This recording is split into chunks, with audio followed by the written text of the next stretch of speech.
ඔක්කොම නම් මිකෝ ගේනි. ඒක තමයි මාත් බැලුවේ. ඕවා කුරක් තියෙනවනේ හැම එකේ.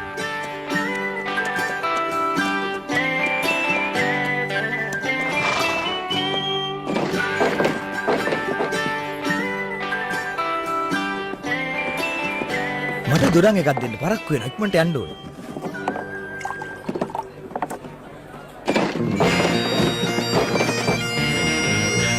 ඔයාට hina ගියක පුදුමයක් නෙමෙයි යාළුවා. පිරිමැයේ සායවල ළඟ ඉන්නකොට hina නොයන්නේ කාටද?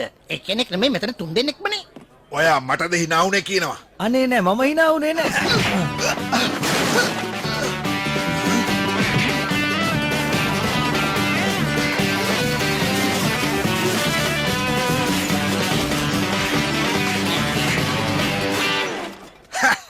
මේ වගේ හොඳ සටනකින් පස්සේ තමයි හොඳ යාළුවෝ ඇති වෙන්නේ. අදින් පස්සේ ඔයයි මමයි දෙන්න අඹ යාළුවෝ මිත්‍රයා. යාළුකම් පාත්තන්න පුළුවන් පස්සේ ඉස්සෙල්ලා මාව බිමින් තියනවා.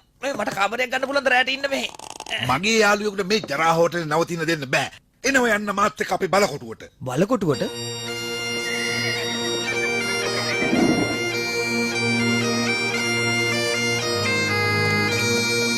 මැක්ලවුඩ් බලකොටුවට ඔබතුමා සාදරයෙන් පිළිගන්නවා. මම ප්‍රොම්පඩි මැක්ලවුඩ් මේ බලකොටුවේ ප්‍රධානියා.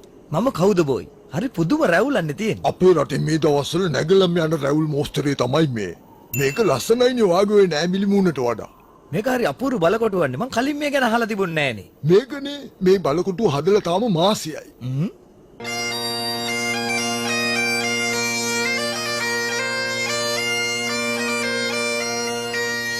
ඔයාට කියන්න මල්ලි මෙතන දැක්කහම මට හරි ආසයි තුනා. ඒකයි මෙතනම බලකොටුව හදන්න තීරණය කළේ. වටපිටාව කොළ පාට නෑනේ. අපිට පාට ගැන එච්චර ප්‍රශ්නයක් නෑ. අපි බලන්නේ සුවඳ ගැන.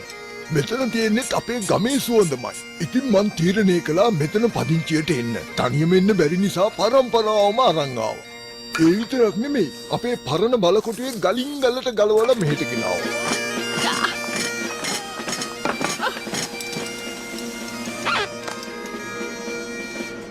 කන්නේ නැද්ද? මොකද මගේ කෑම වාට රසමදිද? මේ මෙල් නෑනා. එයා තමයි අපිට කෑම හදලා දෙන්නේ. ඇස් වහක් කට වහක් නෑ. එයාට අපේ අත්තම්මගේ අත්ගුණේම පිහිටලා තියෙනවා. ඒක නෙමෙයි. ඕගොල්ලන්ගේ පවුලේ කට්ටිය මොකද නගරයත් එක්ක කොහොම රණ්ඩු කරන්නේ?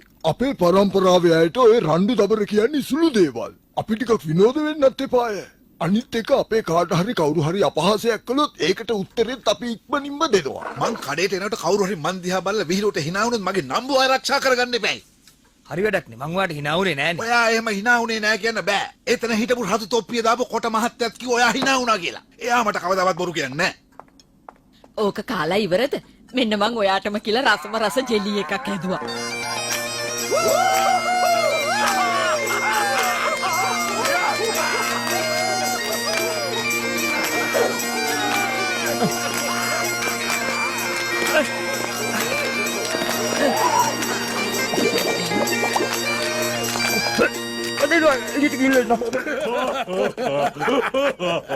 එහෙනම් සුබ රාත්‍රියක් කවුද බොයි මල්ලි? සුබ රාත්‍රියක් අයියේ. අමේ රැට දන්වල් සද්දයක් ඇහුනොත් බය වෙන්න එපා. ඒ සද්ද කරන්නේ අපේ පොම්පස්. එයා තමයි අපේ පවුලේ භූතයා. මෙහෙට එනකොට යාවත් අරන් එන්න වුණා. එයා හරිම ලස්සනයි. ඒ වුණාට ඉතින් නටන්න නම් දන්නේ නැහැ.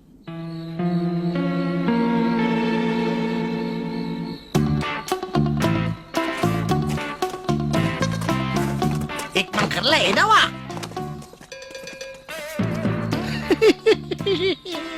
යාම අපිට සායවල අඳින්නේ කියලා දැන් ඉනවා මෙතන hina වෙන්නේ. හරි hina වෙන්නේ. මේක කියනවා හැමෝටම පැහැදිලි නේද කරන්න ඕන දේ. පැහැදිලි ලොක්කා. එහෙනම් ඉතින් යනවා. මේ මතක තියාගන්නවා වැඩේ අවුල් කළොත් එහෙම කාටවත් මගේ නම කියන්නෙම නෑ. කකුල් දෙක සීතලට ගල් වෙලා. මොකද දුවන්නේ? පොඩි කරගෙන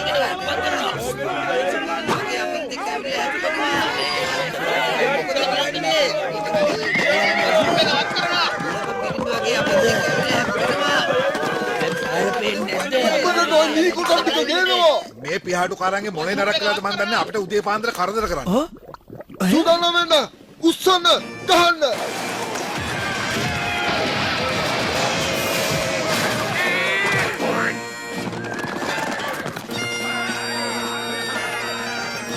ඒගොල්ලෝ සාමාන්‍යයෙන් කාටවත් කරදරයක් නැති කට්ටියන්නේ. ඇයි මෙහෙම පහර දෙන්නේ?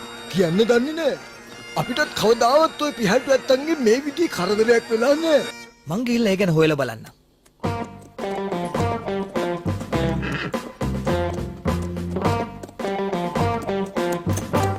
මෙතන යුද්ධයක් කළාද මඩ ගහගෙනද?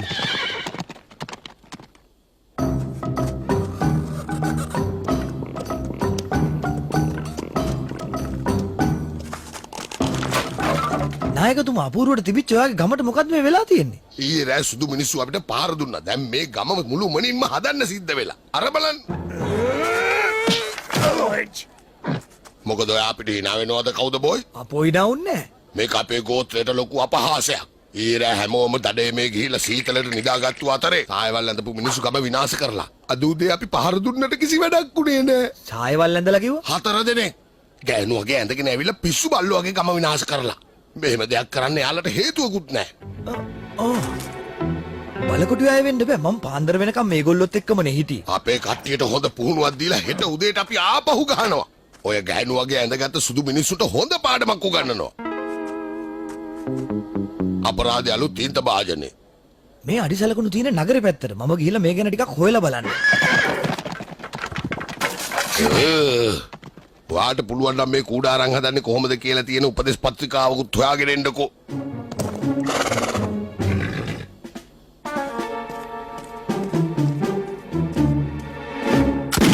නැගිටිනවා එළි වෙලා.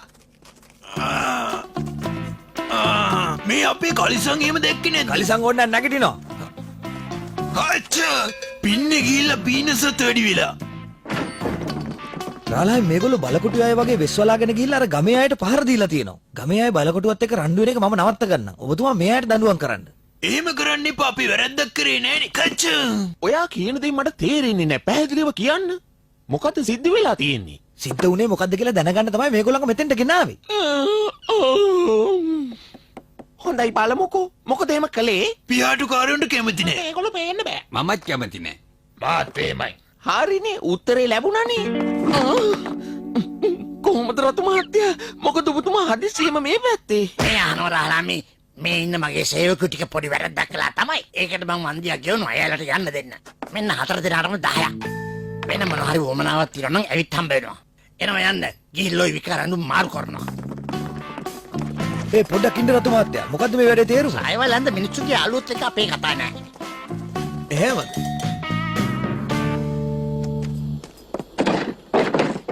මට කියන්න ගාතුයි මම ওই සායවල් අන්දන මිනිස්සුන්ගේ යාළුවන්ට ඒ කතාව වලින් වැඩක් නැහැ. මට කියනවා බලකොටු අයත් එක්ක මෙච්චර තරහ මොකද කියලා. ප්‍රශ්නේ තියෙන්නේ ඒගොල්ලන්ගේ ඇඳුම් වල. ඒගොල්ලෝ දැක්ක ගමන් අපිට hina යනවා. ඊට පස්සේ ඒගොල්ලෝ අපිට ගහනවා. hina නොවි ඉන්න.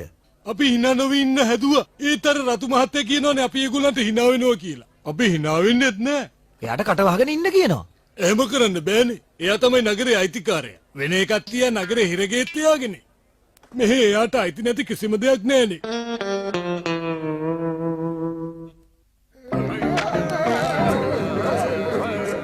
දැනුවාට තේරෙනවානේ ඒ පහර දීම කරලා තියෙන්නේ බලකොටු අය නෙමෙයි වෙන කට්ටිය. ඒ මොනවා වුණත් අපි ගිහින් එයාලව තලලා පොඩි කරලා චප්ප කරලා විනාශ කරලා දානවා. එහෙ යන්න එපා. ඒගොල්ලන්ට බෝ වෙන ලෙඩක් තියෙනවා. ඔය ලෙඩවලට අපි බය නැහැ. මේ සටන දිනලා අපේ ගෞරවය ආරක්ෂා කරගන්න ඕනේ. ඒක නිසා මට සිද්ධ වෙන ඔය ගල් කූඩාරම ඇතුළේ ඉන්න මිනිස්සුන්ට ආපහු වතාවක් පහර දෙන්න. ඊට කලින් අපේ කට්ටියට පුරුදු කරන්න ඕනේ හෙල්ලේ තුඩ තියෙන පැත්ත ඉස්සරහට දාලා විසි කරන්න.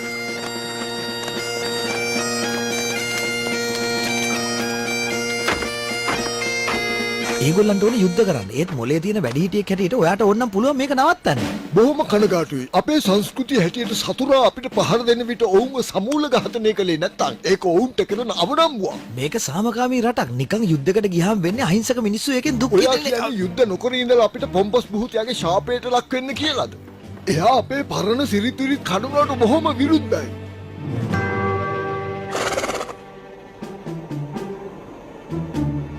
අනේ මන්ද අපි මේක කොහොම කරන්නද කියලා. අපි ඉන්නේ දෙන්නයි. ඒත් අපිට බලන්න තැන් 3ක් තියෙනවා.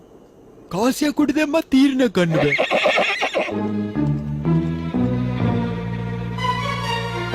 ඕ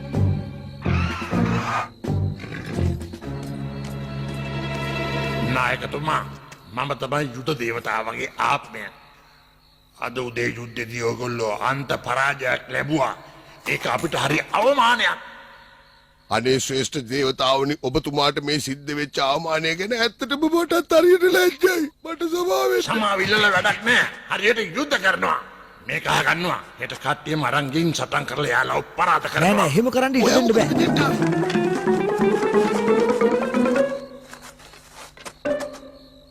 ඇත්තටම දැන් කාලේ හදන කූඩාරම් නම් කිසි කමකට නැහැ.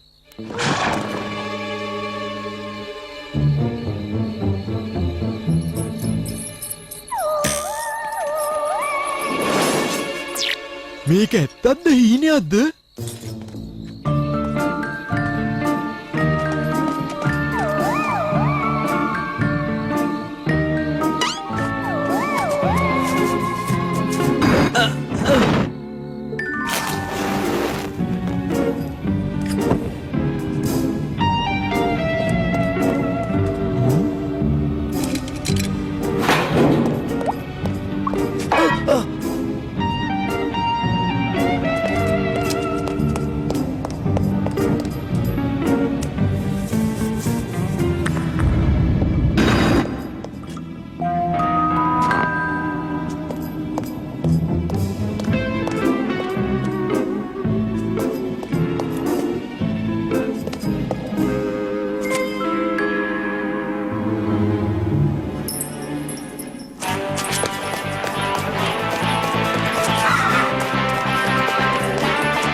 පොම්පස් උත්තමයාගේ භූත ආත්මය.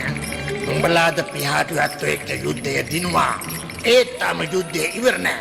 ඒගොල්ලෝ ආපහු එනවා. පොම්පසුත්තුමයා අපි පිහාටුවත්තුත් එක්ක සාමදානට කතා කරන්නද? මොනවද මේ කියවන විකාර කතා? පිහාටුකාරයෝ එක්ක සාම දුසුම් ගහලා අපේ පරම්පරාවට අපහාස කරන්න එපා. එයාලව සම්මූල ඝාතනය කරනවා. නැත්නම් සදා කාලිකම ඔයාගේ පස්සේ ඉන්නවා. තේරුණාවුතුමාණනි අපි අන්තිමේ වෙනකන් සටන අත්හරින්නේ නෑ.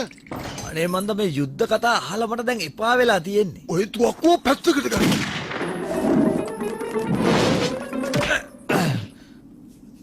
එයා කවුරුනත් මේ බලකොටුවේ තියෙන හැම රහස් දොරක්ම එයා දන්නවා. ඔව් එයා දන්නවා. එයා මෙතන අවුරුදු 350ක් තිස්සේ හොල්මන් කරනවා. එයාට හොඳටම කේන්ති ගිහින් ඉන්නේ. අනේ බලන්නකෝ කවුද බෝයිගේ නහය තැරිලා නේද? ඉන්න මං ඒකට බෙහෙතක් දාන්නම්. නෑ නෑ ඒකට කමන්නේ.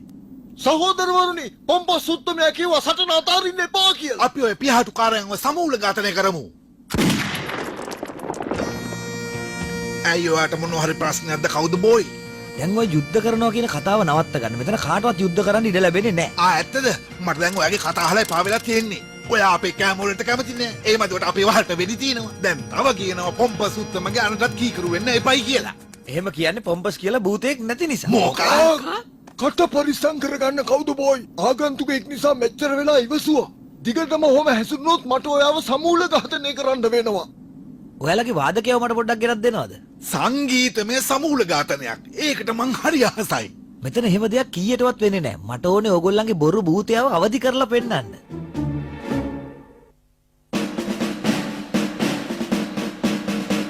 මම මොකද්ද වාදනය කරන්න ඕනේ? මොකක් හරි කමන්නේ ගහන එකක් හයියෙන් ගහන්න. ඔය පූස පොරකනවා නේද? වතුර එකක් ගහනවා. ඕක නවත්තනවා කොහොමද නිදා ගන්න නැද්ද? ඔය වරි වතුරියක් වගේ. පූස පොරකන්නේ කොතනද? ඕක නවත්තනවා. මට තවත් ඉවසගෙන ඉන්න බෑ. මොකද මේ කරදරේ?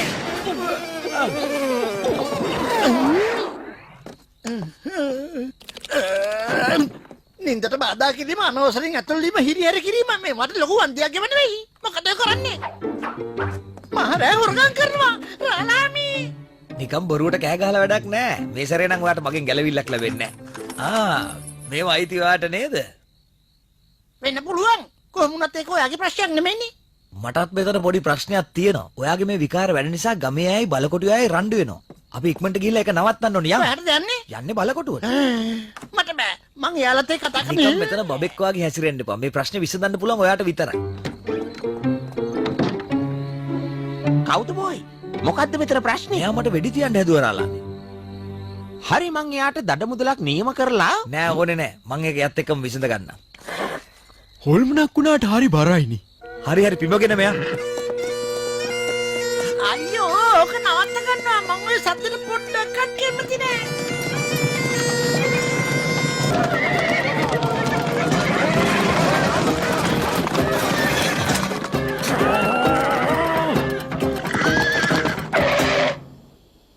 ගෙවල් ඇඳගත්ත මිනිස්සු මහ වංචාකාරයෝ. ඒගොල්ලෝ සටන් කරන්නේ මහා අමුතු ආයුධ වලින්. මගේ සොල්දාදුව තුෂ්ටිම් භූත වෙලා ඉන්නේ. ඇයි ඉතින් මං කියන දේ අහලා සටන් නොකර පාඩුවේ හිටියේ නැත්තේ? අපේ යුද දේවතාව ආන කරා සටන දිගටම කරන්න කියලා. ඒත් මේ සුදු මිනිස්සු වංචාවෙන් සටන දිනනවා. ඒගොල්ලෝ අපේ අයට මස් කුට්ටි වලිනුයි උණු සුප් වලිනුයි පහර දෙනවා. යුද දේවතාවට මේකට හොඳටම තරහයයි.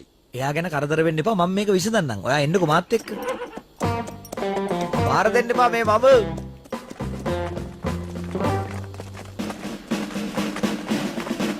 මෙන්න ඕගොල්ලන්ගේ පවුලේ භූතය පන පිටින්ම ඉන්නවා. විහිළු එපා මේ මිට්ට අපේ බලකොටුවේ භූතය වෙන්න බෑ. පොඩ්ඩක් ඉන්න මට මෙයාව දැකලා පුරුදුයි. මෙයා අපේ භූතය නම් නෙමෙයි ඒත් අපේ පරම්පරාවේ කෙනෙක් නම් තමයි. මේ අපේ පැඩින් ලොක් මහසිනා. කොහෙද මෙච්චරකම් හැංගිලා හිටියේ? මැග්නීස්ලි පරම්පරාවට අපහාස කළයි කියන ප්‍රශ්නේ නිසා ඔයාව අපේ පවුලෙන් පැන්නුවට පස්සේ අද තමයි පළවෙනි වතාවට ඔයාව දැක්කේ. විස්තරේ කියන්නකෝ. මේකයි මැග්නීස්ලි පරම්පරාවයි අපේ පරම්පරාවයි කාලෙකින් ඉඳලා පරම හතුරෝ. මෙයා ඒ පරම්පරාවේ ගෑනු ළමෙක්ව බඳින්න හැදුවා. ඒක නිසායි මෙයාව අපේ පරම්පරාවෙන් පන්නලා දැම්මේ. ඔය කතාව අපෝ මතක් කරන්නවත් එපා. මට ඔය පරම්පරාවයි පරණ සිරිත් විරිත් මට එපා වෙලා තියෙන්නේ. මම මේ රටට ඇවිල්ලා නම වෙනස් කරගත්තේ ඔය පරම්පරාවෙන් ඈත් වෙලා ජීවත් වෙන්න. මං සල්ලි හම්බ කරලා අලුතෙන් නගරයක් හැදුවා. දැන් මම ඒකේ හොඳ ජීවිතයක් ගෙවනවා. ඒත් මේගොල්ලෝ ඇවිල්ලා එතන බලකොටුවක් හදලා පරණ දේවල් මට මතක් කරලා දුන්නා. ඒක නිසා ඔයා හිතුවා මේ බලකොටුව විනාශ කරන්න ගමේ ආව යොදා ගන්න. අන්න හරි. මට ඕනුනේ මේ බලකොටුව සම්පූර්ණයෙන්ම විනාශ කරන්න. ඒත් ඔයා පටන් ගත්ත යුද්ධ දැන් මෙතනින් ඉවර වෙනවා. ඒවා හරියන්නේ නැහැ. නායකතුමාට තේරෙන්නේ නැද්ද මේක මේගොල්ලන්ගේ